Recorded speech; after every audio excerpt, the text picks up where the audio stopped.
Hey guys, welcome back to my blogging Riya channel. আশা করি তোমরা খুব ভালো আছো এবং আমি খুবই ভালো আছি।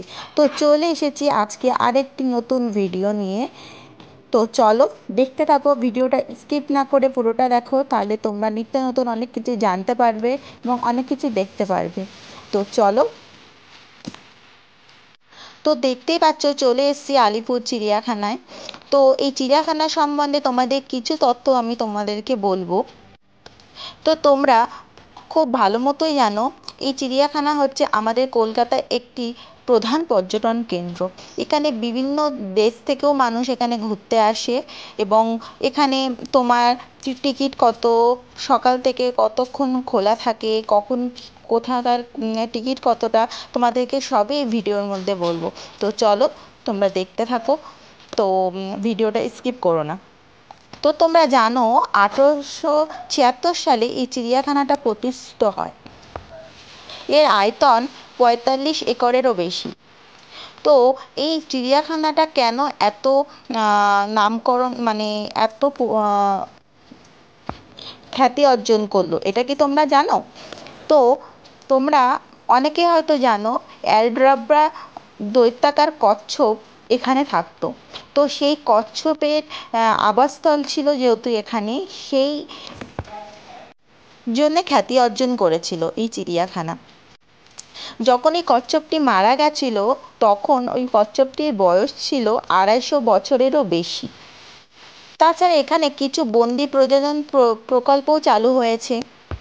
তার মধ্যে উল্লেখযোগ্য হলো একটি মণিপুর ব্রো অ্যাটলার হরিণ প্রজনন প্রকল্প। বিগত কয়েক বছর ধরে চিড়িয়াখানার কর্তৃপক্ষ কিছু পশু পাখি রাখার, মানে বিভিন্ন রকম পাখি রাখারও প্রকল্প চালু করেছে। তোমরা চিড়িয়াখানা গেলেই দেখতে পাবে এবং ভিডিওতে তোমাদের কিছু ভিডিও আমি শেয়ারও করছি। এত পাখি মানে রেখেছে যে সব ভিডিও করলে ভিডিও অনেক অনেক বড় হয়ে যাবে। তো কিছু তোমাদের স্কিপ করে করে কিছু অন্তত দেখাচ্ছি, তোমরা দেখতে পারবে। যদি মনে করেন আপনারা গাড়ি রিজার্ভ করে যাবেন, তাহলে আপনাদের প্রথমে যেতে হবে হাওড়া। হাওড়া থেকে আপনার হচ্ছে চিড়িয়াখানার দূরত্ব হচ্ছে মাত্র 5 কিলোমিটার। ওখানে গাড়িতে আপনার 15 মিনিট মতো টাইম লাগবে, যদি আপনার গাড়িতে মানে রাস্তায় জ্যাম না থাকে। তো ওখানে আপনারা ওখান থেকে আপনার চিড়িয়াখানার লোকেশান দিলে আপনারা পেয়ে যাবেন। যদি মনে করেন ট্রেনে যাব, তাহলে আপনাকে প্রথমে যেতে হবে হাওড়া স্টেশন বা শিয়ালদা স্টেশন। ওখান থেকে ট্রেনে করে আপনার যেতে হবে পার্ক স্ট্রিট স্টেশন। অথবা আপনি মনে করেন আলিপুর পার্কের কাছে যে স্টেশনটা পড়বে সেটা হচ্ছে নিউ মার্কেট স্টেশন, ওখানেও আপনি যেতে পারেন। ওখান থেকে আপনি চিড়িয়াখানার প্রবেশদ্বার পেয়ে যাবেন। হাওড়া বা শিয়ালদা স্টেশনে বা পার্ক স্ট্রিট বা নিউ মার্কেট স্টেশনের মধ্যে দূরত্ব মাত্র 4 কিলোমিটার। ওখান থেকে আপনি আপনার যেতে 15 মিনিট লাগবে। অটো রিক্সা বা আপনি ওখানে কোনো গাড়ি কিছু বুক করে নিতে পারবেন, সহজেই আপনি পৌঁছে যাবেন। চিড়িয়াখানা বৃহস্পতিবার বাদে সোম থেকে শনি রোজই খোলা থাকে। সকাল 9টা থেকে বিকেল 4:30 পর্যন্ত তোমার টিকিট কাউন্টারে সময়। তারপরে গেলে টিকিট আর কাটতে তোমরা পারবে না। আর 9টা থেকে তোমার বিকেল 5টা পর্যন্ত হচ্ছে বাগানের টাইম, ততক্ষণ তোমরা চিড়িয়াখানার মধ্যে ঘুরতে পারবে। আর ওখানে যে কিছু মৎস্য সংগ্রহশালা রয়েছে, অ্যাকোরিয়াম, ওখানে যাওয়ার জন্য তোমার টাইম হচ্ছে সকাল 10:30 থেকে বিকেল 5টা পর্যন্ত। তারও আলাদা টিকিট আছে। অ্যাকোরিয়ামটা তোমরা পেয়ে যাবে চিড়িয়াখানাটার ঠিক অপোজিটে। ওই রাস্তাটা ক্রস করলেই তোমরা দেখতে পাবে অ্যাকোরিয়ামটা।